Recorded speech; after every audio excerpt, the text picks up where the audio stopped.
Welcome to Daddy's Pet Talk. Ikaw at ang pet mo ang bida rito. Nandito po tayo ngayon sa SMX Convention Center. Dito lang yan sa may Pasay City. Bali, nasa loob to ng MOA, Mall of Asia. Dito magaganap ngayon ang Philippine Expo. Siyempre, mga pet expo to. May mga plants, reptiles, dogs, and cats.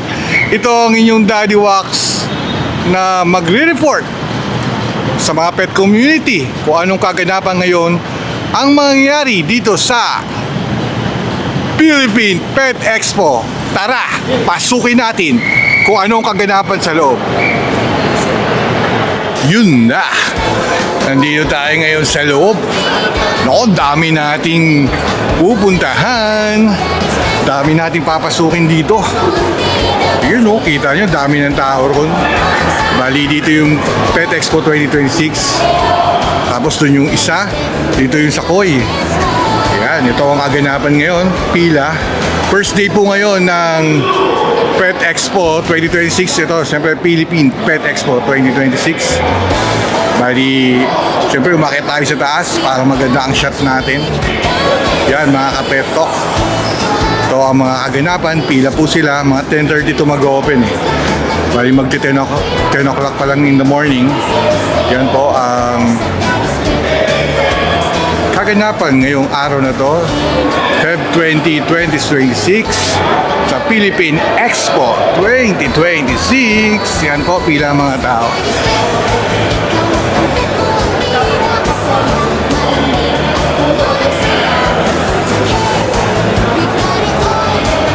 Doon naman yung koi show sa banda doon.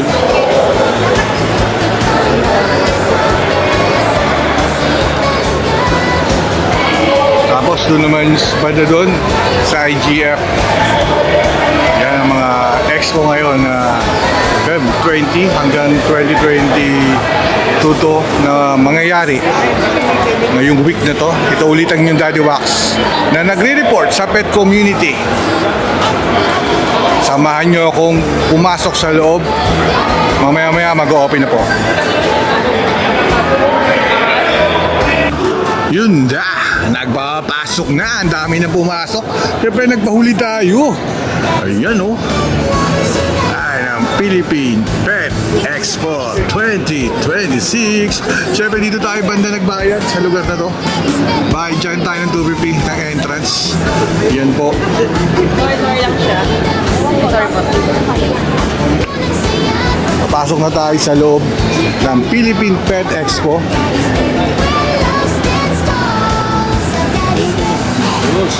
Yan, syempre, umubungad sa atin ang mga reptiles. Yan, no? Yan po ngayon. Maagang maaga pa lang.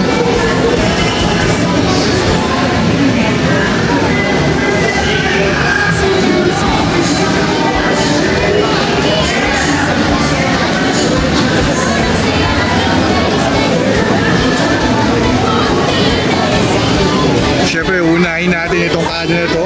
Ipapakita natin kung anong meron dito. Ha? Para at least alam nyo kung anong mga nangyayari ngayon. Ito ang bungad eh. Pagpasok nyo, ito na agad ang bungad. Dito, papasok kayo. Ito ang bungad na makikita nyo.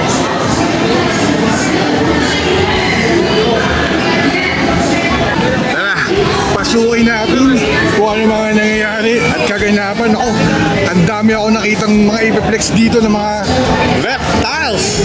Yan o. Yan, mamaya marami pang tao. Siyempre, ikutan natin lahat yan. Ito yung mga mahilig sa mga panabo. Marami rito. Kasi may mga game farm dito eh. Yan po.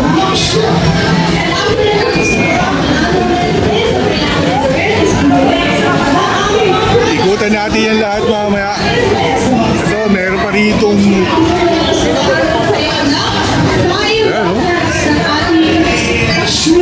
medyo maingay rito dahil maraming game. Mas maraming tira, mas maraming chance na manalo. Kailangan ko is maka 5 ng magkakaibang bola dito sa ating Animal health VJ Distributors Group. quality and Kita-kita nyo naman, Sino po ang Supremo Infinity? Ay, huwag ka mag-alala, meron tayong buy one, take one. Buy one, take one, 100 pesos. Ilabas mo ah. Ilabas mo kasi export yung ating ano. Buy one, take one natin. Worth 100 pesos. Sir, gusto mo makasali doon sa Ito yung mga sabong area to. Siyempre, madaming mga pakuluto, daming tao rito. Siyempre, maraming mahilig dito sa mga manok. Yan po, mga kapeko.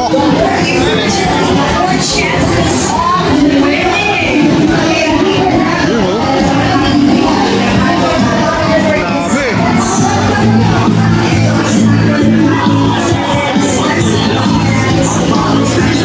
Ito nga, ano yung mga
Ito may pagkain din dito magtitinda.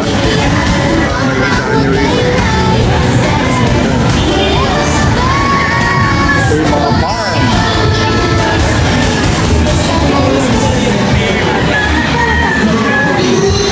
Mga quality talaga yan, no? Diba? Siyempre dito tayo sa loob ng SM Mix para ipakita sa inyo kung ano mga kaganapan dito. Kaway-kaway naman dyan mga tropa. Dahil kwento.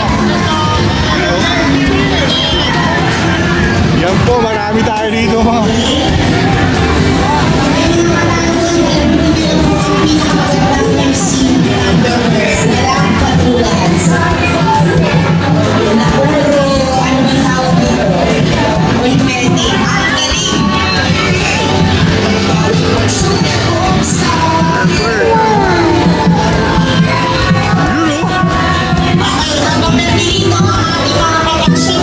Dito po yung loob ha. Pinapakita ko sa inyo kung anong meron dito sa loob.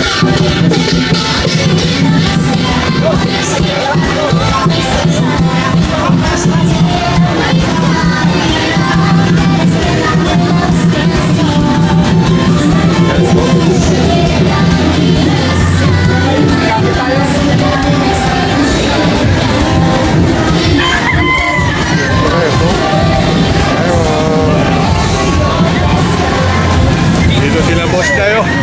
Ito yung idol natin, si Masayo. Yun o.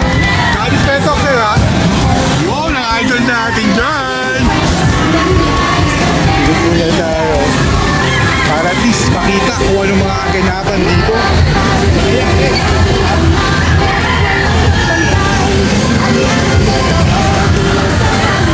Mga quality na yan.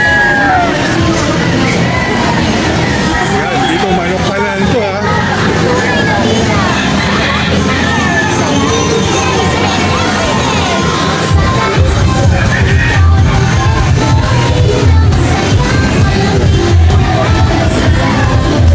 Ito yung mga tari, dami rin dito. Yun o. Yung mga quality. Siyempre punta lang kayo dito ha. Yan, dito yan.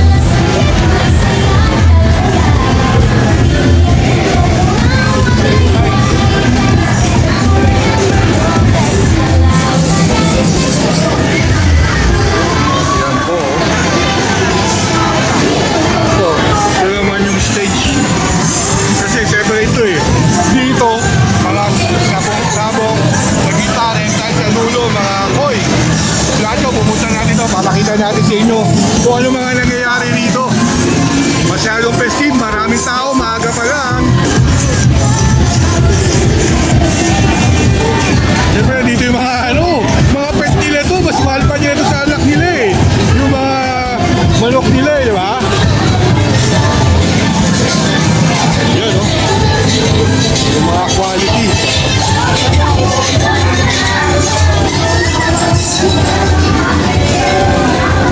Grabe, ang dami talagang. Grabe ang manok dito.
Mga panglaban, pang racing na mga ano, ayan.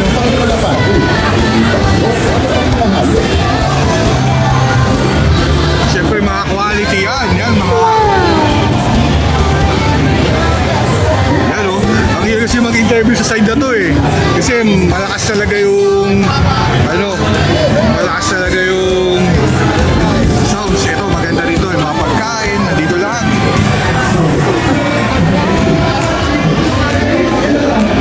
Yan o.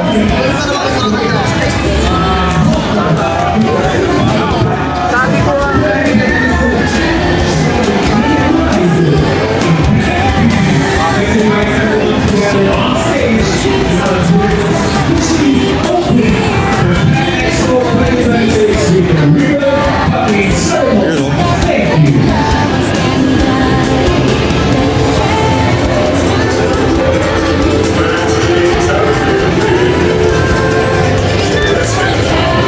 Buta natin ito lahat. Mag-i-interview tayo sa mga ito.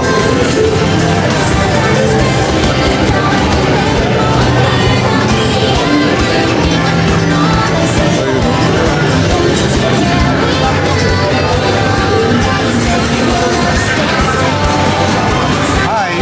Hello. Talaga.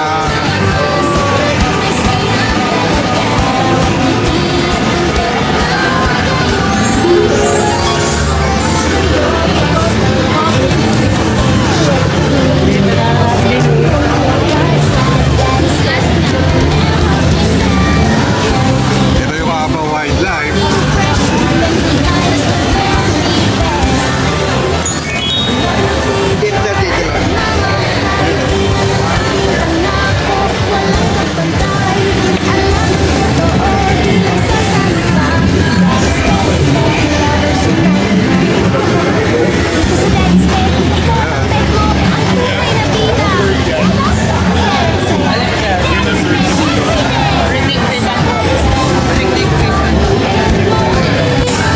Yun, nandito tayo sa Congo Charlie Exotic Reptile Jungle.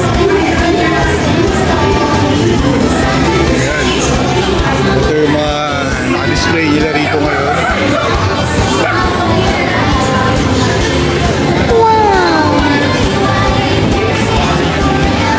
Sir, anong breed dito, sir? Anong breed? Keshan po, Keshan Kenneth. Persian Kennel. Yun o. Hi, baby! Yan po.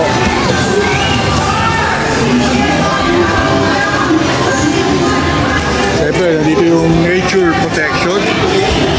Yan. Nandito sila. Siyempre, maraming pagkain dito. Mga food. Mga giveaways. Marami rito. Mga ganyan, no?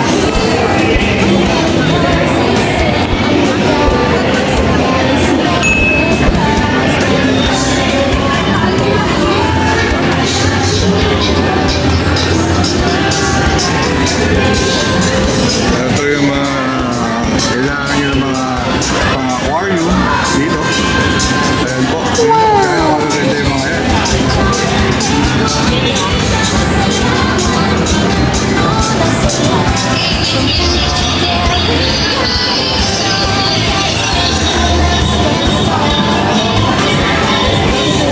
May sounds. Iwas muna tayo sa sounds. Yun, oh. Ito mga Philippine Hamster Keeper. Ikutan natin. Wala pa si Sir. Pababalikan natin yung mga yan. The Reptile Lounge. Siyempre yan. Oh.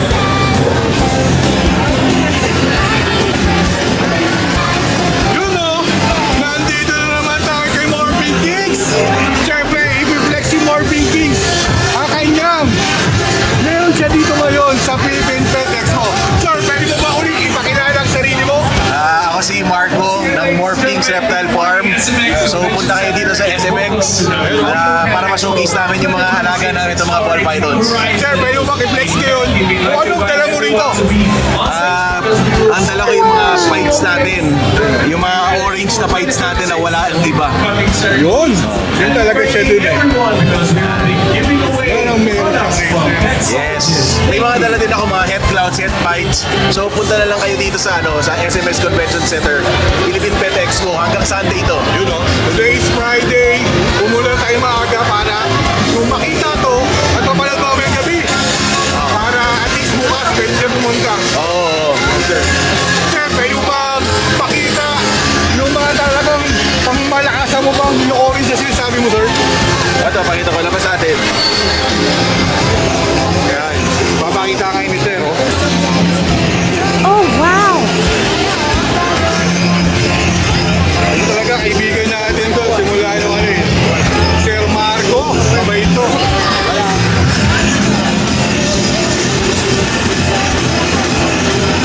Yun, oh. Sir, anong tawag dito, sir? Ito, ANC Fire OD YP5. Yun, oh. So multiple genes na recessive. Sir, may katanungan ako. Meron ba itong, pag tinuka ka? Hindi. Maghuhugas ka lang ng kamay. Oo. At saka aaray ka para hindi naman siya ma-open. Sir Marco, paano mo mahikayat yung iba may fear dito na magkaroon ng ganyan na makabili para sa'yo, sir, sa inyo? Paano? Kasi nasanay tayo na alaga natin puro furry pets eh. So ito ang isa sa mga docile na snake. So mabilis sila i-handle.